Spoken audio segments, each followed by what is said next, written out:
bait. So I'm sure by now you guys have seen the video of the teenager getting choked for not wearing a mask. If you didn't see it, you'll probably see it soon. It's all over social media, especially if, your algorithm is leaning towards things like that. Okay, first of all, I want to make this very clear. This isn't about right wing, left wing, wearing a mask, not wearing a mask. I'm making this video to illustrate and talk about how social media and the current zeitgeist of pop culture, all it takes is for one person to label a news story something different, or one tweet, or one weird news site to change the narrative for everyone to fall into it and believe the narrative. I did the research. It took me about, I don't know, painstaking 2 minutes, something like that, to find a website for a local Australian publication, which is what you should always do when you're fact checking. If it's a story like that, look for something local, less of a chance of there being, bias or something along those lines. It was a kid who was drunk, okay, acting stupid, was asked to leave multiple times. I think he was 18, something like that. The way the guy slammed him on the ground, a little extreme, but listen, if a young knucklehead's running in and out of a bar, they said a witness statement said he jumped behind the bar, poured himself a drink, the whole nine. This had nothing to do with wearing a mask. There's not one mention of the mask in the article, okay? Witness statements, the whole nine. Now, I went the extra step, and I said, let me check media bias check. There's a good website, media bias check, okay?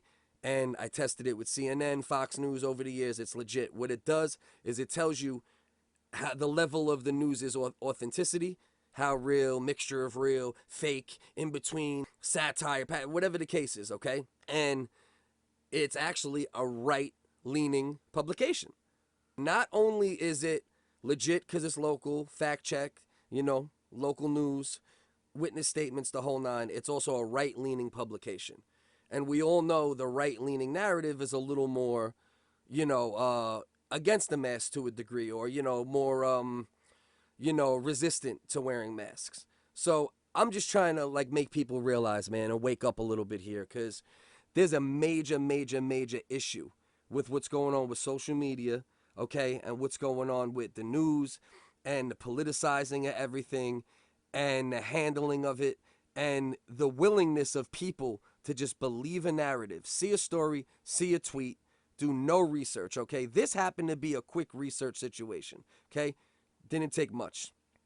But in other cases, I'll sit there when I see something, whether it's a left-wing tweet or a right-wing tweet, I'll look up the same exact story, word for word, Google search it, look on 7, 8, 9 different websites. If it's sketchy, check the media bias, check. Man, listen, that's our responsibility. If you care about this country and you care about this world, you should do at least a little bit of research in these situations. If you're not sure, don't just share it, okay? This is hundreds of thousands of shares at this point, that this kid was choked unconscious for not wearing a mask. It is not true. Okay, it's fake news. Just like there's left-wing fake news, there's right-wing fake news.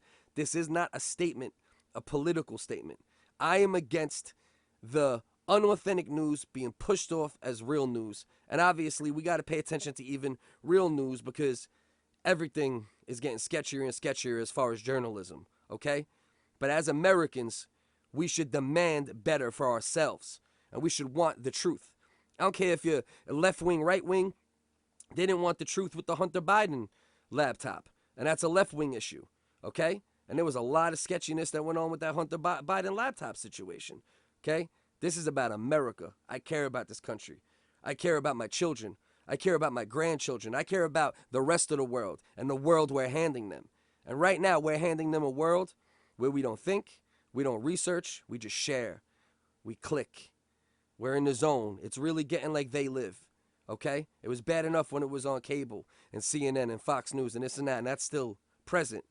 But now social media is where they're really doing it to us. They are dividing us.